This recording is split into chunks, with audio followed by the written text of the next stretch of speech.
नमस्कार, श्री राधे।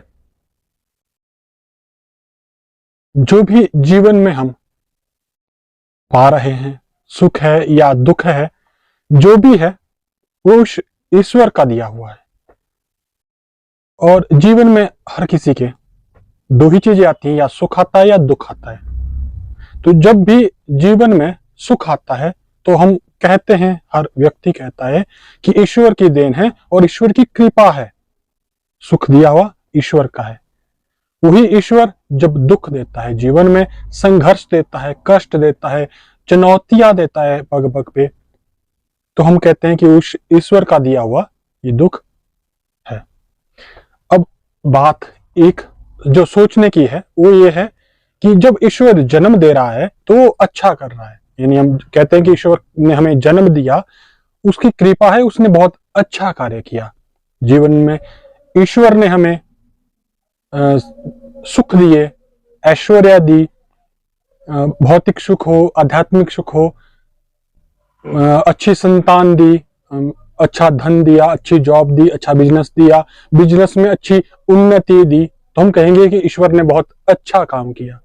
परंतु वही ईश्वर जब हमें संघर्ष देता है, जन्म के बाद मृत्यु देता है, बुढ़ापा देता है, पग पग पे कठिनाइयां देता है, चुनौतियां देता है, संघर्ष देता है, नाकामयाबी देता है, जॉब ना लगना, शादी ना होना, या शादी होके सुख ना मिलना, संतान ना होना, या बिजनेस में घाटा हो जाना, इस तरह से कारागार देना। तो जब ईश्वर ये सब देता है तो हम कहते हैं कि उसने गलत किया, या ईश्वर का ये किया हुआ फैसला गलत है।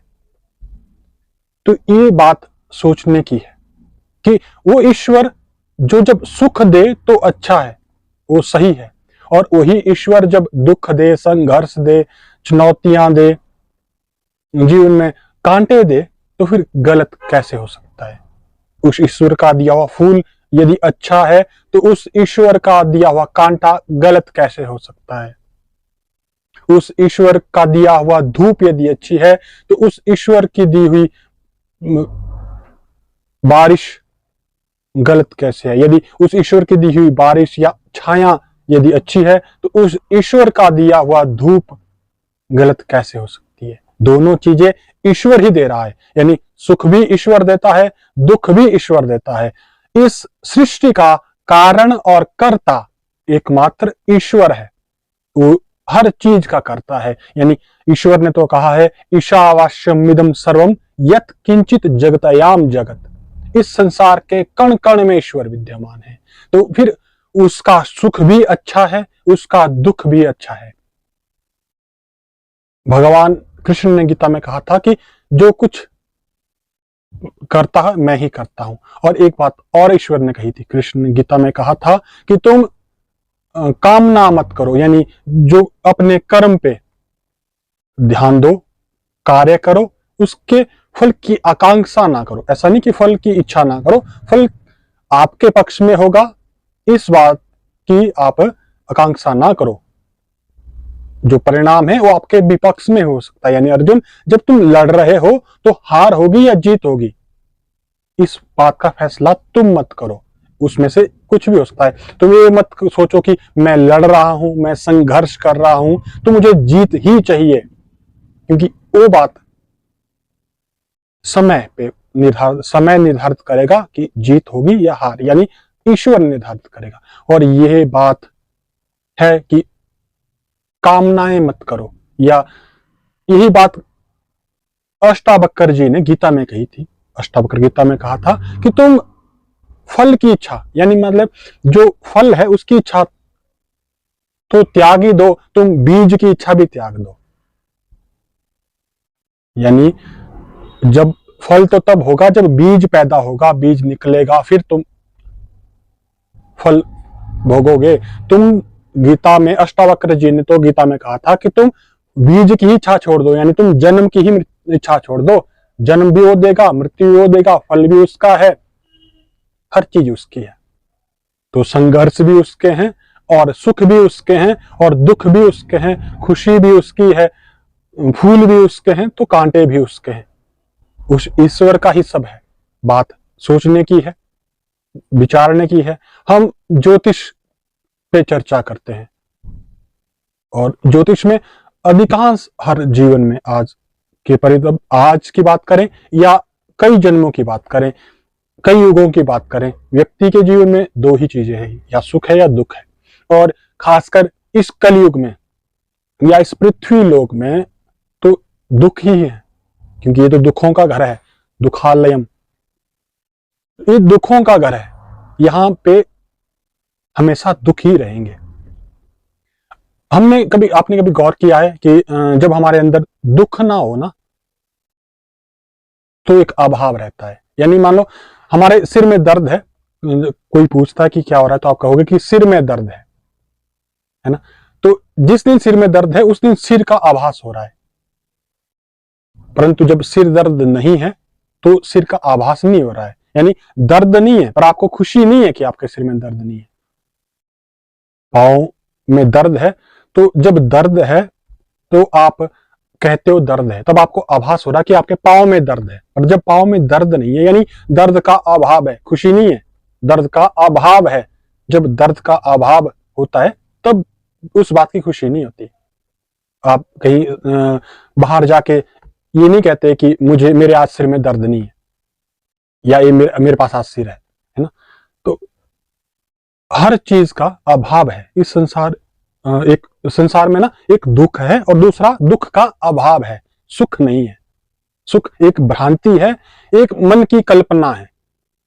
या तो दुख होगा या दुख का अभाव होगा जीवन में। जब भी हम खुशी मनाते हैं या खुशी है ना, तो खुशी के बाद उस कल्पना है, आप 24 घंटे खुश नहीं रह सकते। और जब दुखी भी 24 घंटे नहीं रह सकते। या तो दुख होगा या दुख नहीं होगा। यानी जब दुख नहीं होगा तो दुख का अभाव होगा। और ये जो मन है हमारा ये जो आत्मा है या चेतन मन है, खासकर खुशी जब होती है अवचेतन मन में होती है। बाकी समय तो हम दुख ही महसूस करते हैं, और कई बार तो दुख में इतना लीन हो जाते हैं। जब दुख नहीं होता ना, तो हम इस बात से ज्यादा दुखी होते हैं कि आज हमारे जीवन में कोई दुख नहीं है, या इस बात से भी हम कई बार ज्यादा दुखी हो जाते हैं। तो ये है, कुछ प्रारब्ध है।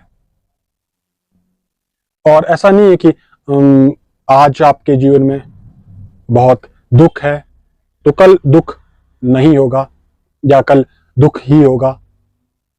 आज खुशियां हैं तो खुशियां ही रहेगी, या कल खुशियां नहीं होगी।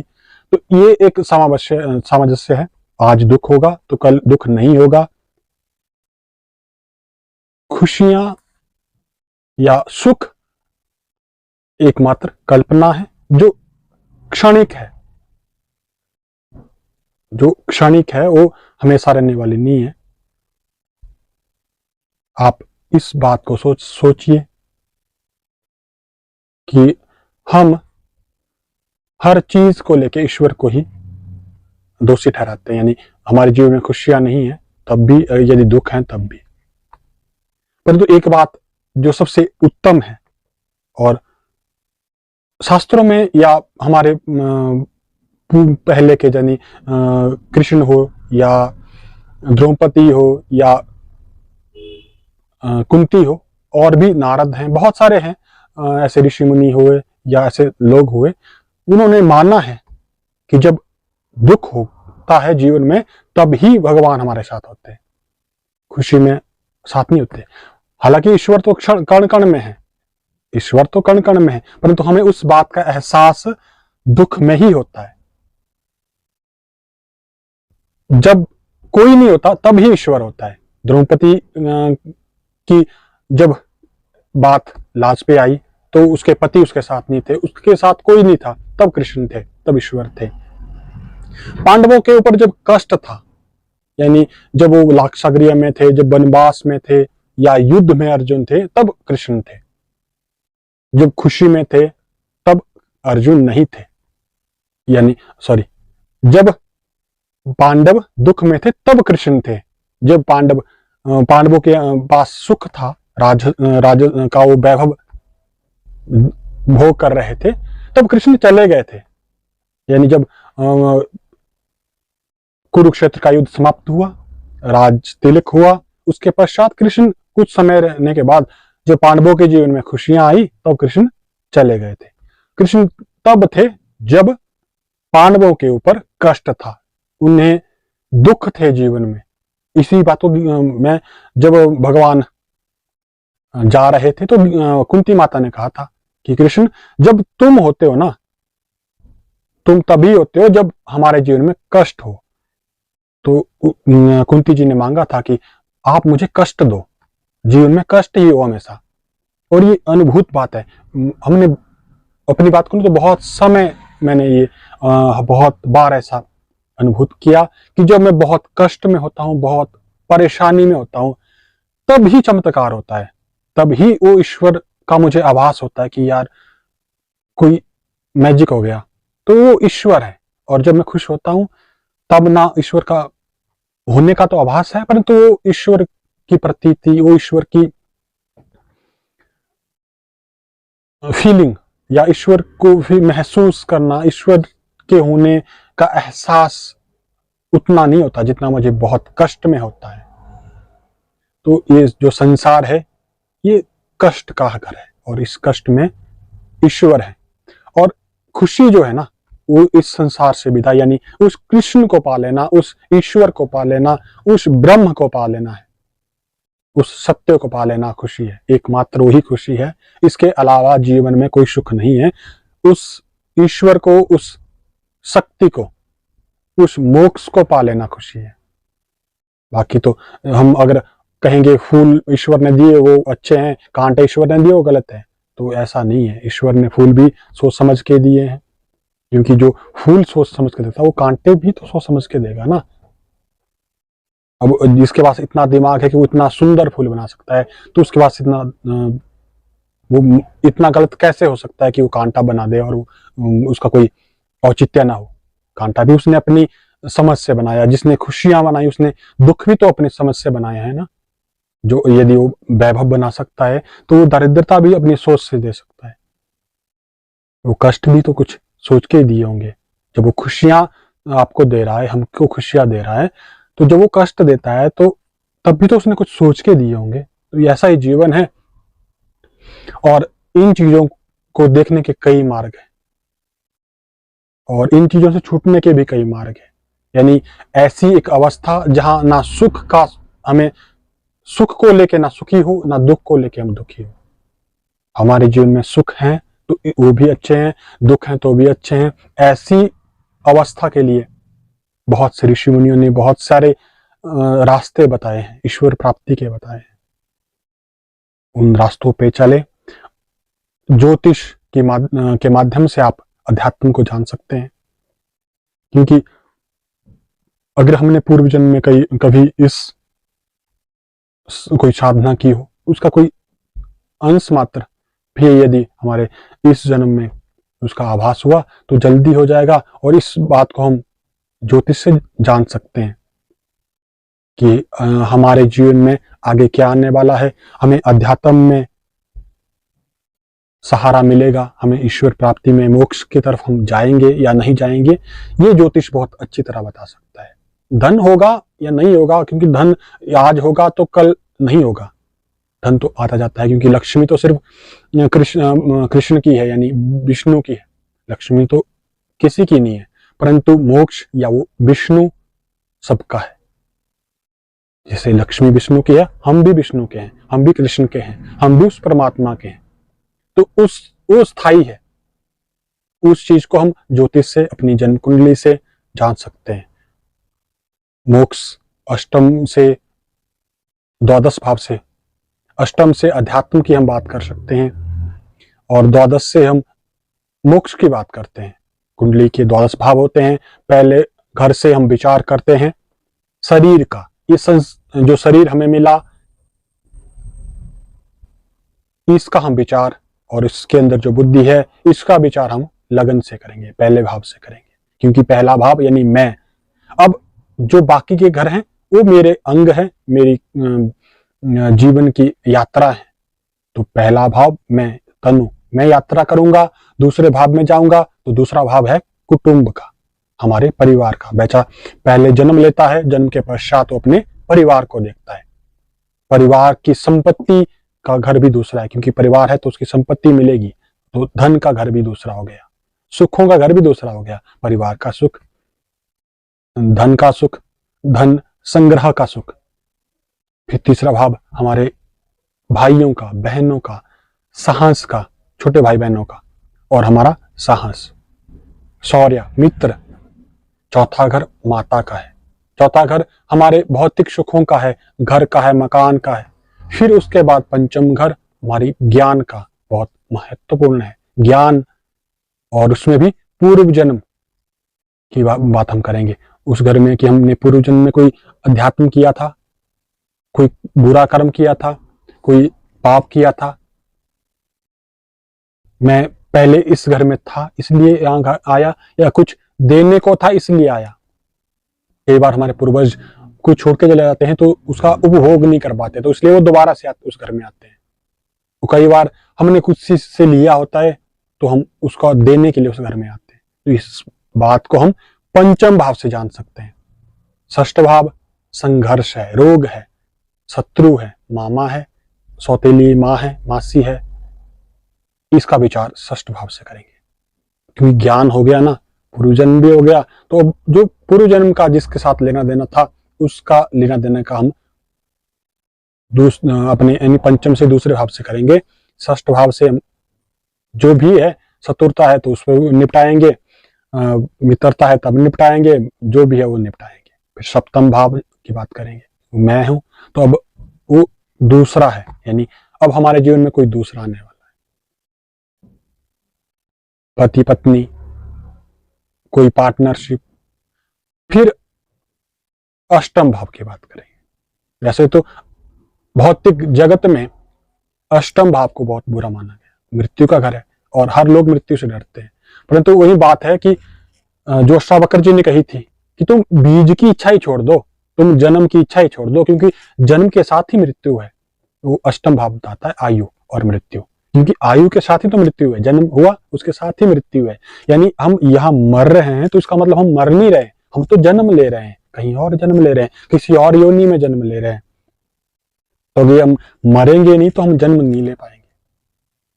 यदि कष्टों का अंत नहीं होगा तो खुशी नहीं मिलेगी।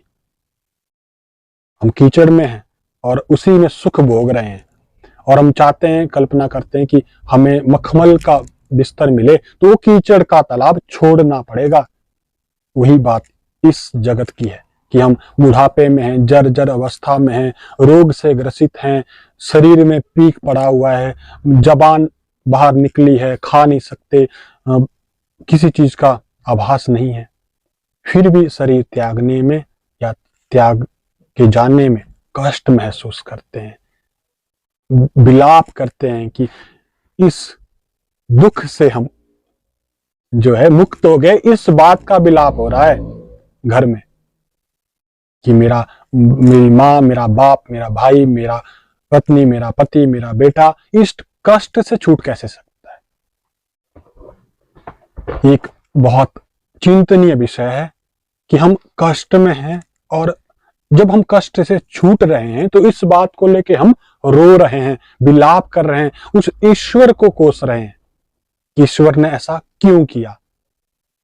क्या उस ईश्वर में इतनी भी दया नहीं कि उसने मेरे 80 साल के बाप को, जो कि 6 सालों से बिस्तर पे शौच कर रहा था, जिसे खाने का आभास नहीं है, शरीर में कीड़े पड़े हुए हैं, कैंसर से पीड़ित है, जिसे सुनाई नहीं देता, जो देख नहीं पाता, जो कुछ समझ नहीं पाता, उस पिता को या उस माता को, उस बहन को, उस बेटी को, उस भाई को या मुझे ईश्वर मुक्ति क्यों दे रहा है, यानी उस कष्ट से मुक्ति क्यों दे रहा है। इस बात के लिए हम विलाप कर रहे हैं, हम रो रहे हैं, हम तड़प रहे हैं, यानी हम दुखों में ही अपने आप को खुशी महसूस कर रहे हैं। मुक्ति हुई, मृत्यु हुई, वो अष्टम भाव है, तो मृत्यु होने के बाद जन्म भी तो होगा, उस कष्ट से मुक्ति मिली। इस बात के लिए तो ईश्वर का हमें धन्यवाद करना चाहिए। परंतु हम जब कोई इतने कष्टों से, यानी जैसे भी मुक्ति पा रहा है, फिर हम रो क्यों रहे। हम रो रहे हैं, इसका मतलब हम चाहते हैं कि दुख रहे, इसलिए रो रहे हैं ना। यदि हम ये चाहते हैं कि उसके जीवन में जो भी प्राणी कष्ट में है, वो चाहे मनुष्य है, चाहे पशु है, चाहे कोई भी है, वो जीव यदि उन कष्टों से, इस संसार के कष्टों से यदि मुक्त पा रहा है, तो हमें उस चीज का गुणगान करना चाहिए कि ईश्वर तूने इतने कष्टों से इन्हें मुक्ति दी, तुम्हारा धन्यवाद। परंतु हम उस ईश्वर को कोस रहे हैं, हम कह रहे हैं कि ईश्वर तुम ऐसा कैसे कर सकते हो। जब जन्म होता है तब हम ईश्वर का धन्यवाद करते हैं कि ईश्वर तूने हमारे घर में खुशियां दी, और जब मृत्यु हो रही है तब हम उस ईश्वर को कोस रहे हैं, गाली दे रहे हैं, कि हम कह रहे हैं हाय क्या कर दिया तूने भगवान, ऐसा कैसे। हम एक तरफ तो उस ईश्वर की सत्ता को मान रहे हैं, उसे धन्यवाद कर रहे हैं, उसी बात के लिए हम, क्योंकि एक पहलू को, एक सिक्के के दो पहलू, एक तरफ मृत्यु है, एक तरफ जन्म है। जब हम जन्म पे खुशी मना रहे हैं, जन्म पे हम धन्यवाद कर रहे हैं, तो फिर मृत्यु पे हम उस ईश्वर को कोस क्यों रहे हैं। उस ईश्वर की सत्ता पे या उस ईश्वर के मैनेजमेंट पे हम उंगली या प्रश्न चिन्ह कैसे उठा सकते हैं। तो इस बात को हम अष्टम भाव से जान सकते हैं। फिर नवम भाव है धर्म का। आयु होगी, अध्यात्म हो गया, जन्म का पता लग गया कि इस जन्म में हम क्यों आए। तो अब हम धर्म की बात करेंगे। धर्म यानी हमारा कर्तव्य। क्षत्रिय है तो लड़ना या रक्षा करना हमारा धर्म है। उसी तरह जो भी जिस भी मानसिकता के साथ, जिस भी कर्तव्य के साथ पैदा हुआ, वो उस व्यक्ति का धर्म है। अध्यात्म यदि सन्यासी है तो लोगों का उपकार करना, ईश्वर को प्राप्त करना हमारा धर्म है। फिर आई कर्म की बात, क्योंकि ईश्वर ने पेट दिया है, रोजगार है, और भी इस संसार के ताने बाने हैं, उन सब का हम बात दसम भाव से करेंगे। फिर एकादश से हम जो कुछ किया उसका लाभ की हम अपेक्षा करते हैं कि लाभ मिलेगा। और फिर उसके बाद द्वादश भाव, बहुत से जो सभी ने, यानी जो भी ऋषि मुनि हुए बात के, या हम सब ने द्वादश भाव को भी एक बुरा भाव माना। ज्योतिष में तो 4, 6, 8, 12 को ही बुरा माना। और बहुत सोचने की बात है, 4 यानी सुखों को भी बुरा माना, कष्ट शत्रु को भी बुरा माना, मृत्यु को भी बुरा माना, आयु को भी बुरा माना, और व्यय को भी बुरा माना। व्यय मोक्ष अब जा रहे हैं। जब जन्म हुआ, देखो ना, पहले घर में हमारा जन्म हुआ और 12वें घर में मृत्यु, यानी जब हमारी मृत्यु हुई तभी जन्म हुआ, तभी 12वें घर में मृत्यु हुई। और मोक्ष यानी जब हमें मुक्ति मिली, हम गए, विदाया हुआ, तो फिर जन्म हुआ। ये ताना बाना है। तो सुखों का भी हमें जब सुख मिलते हैं तब भी धन्यवाद करो, और जब दुख मिलते हैं तो ज्यादा धन्यवाद करो। क्योंकि जब दुख मिल रहे हैं तो इसका मतलब दुख समाप्त होते ही हमें फिर जन्म मिलेगा, फिर हमें खुशी मिलेगी, फिर हमें हमारे जीवन में सौभाग्य आएगा, फिर कुछ नया होगा। यानी रात हो रही है, रात हो रही है, इसका मतलब दिन होने वाला है। कुछ ही क्षण बचे हैं दिन होने में। यानी जब मृत्यु हो रही है तो समझना चाहिए कि जब कष्ट मिल रहे हैं, समझना चाहिए कि अब कुछ ही क्षण बचे दिन होने में। इसी के साथ विदा चाहता हूं। आशा करता हूं आपको कुछ अच्छा लगा हो। यदि अच्छा लगा हो तो वीडियो को शेयर, लाइक, कमेंट और चैनल को सब्सक्राइब करें। मिलते हैं एक नई वीडियो को लेके, तब तक के लिए जय श्री राम।